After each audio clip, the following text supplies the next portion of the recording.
Good evening, Council. My name is Tegh, Kaur. I am a student at Brock University, as well as a resident in St. Catharines.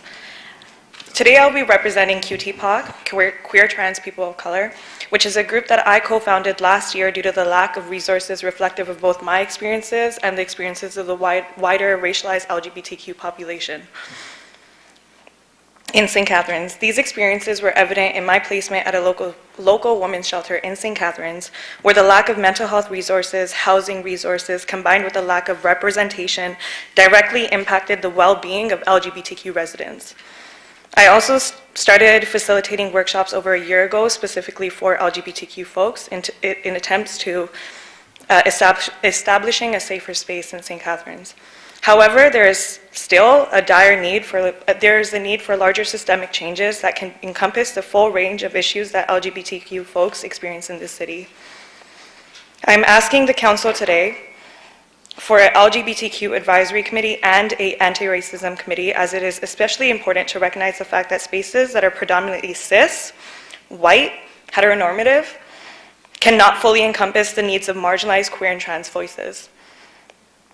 According to the Trans Pulse Project, 2/3 of trans Ontarians have avoided public spaces or situations because of a fear of harassment, being read or perceived as trans or outed. About half trans Ontarians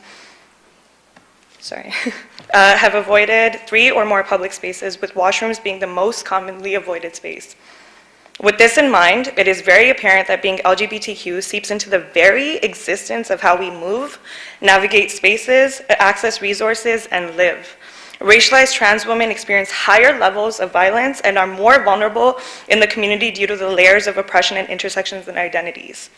I believe that for this city to be truly safe, inclusive, and hospitable, there is a dire need for an LGBTQ and anti-racist advisory committee.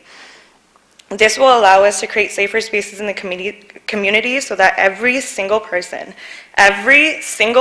in this community is accounted for rather than neglected and succumb to violence, feeling unsafe and experience a higher level of stressors.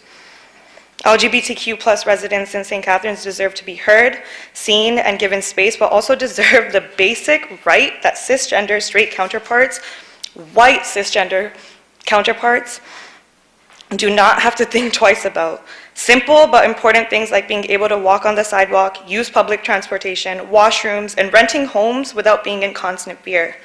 I believe that this is the duty of the city to recognize the immense amounts of violence, isolation, and lack of resources that racialized queer trans people experience, and give us a committee to take the first step to creating a more hospitable city.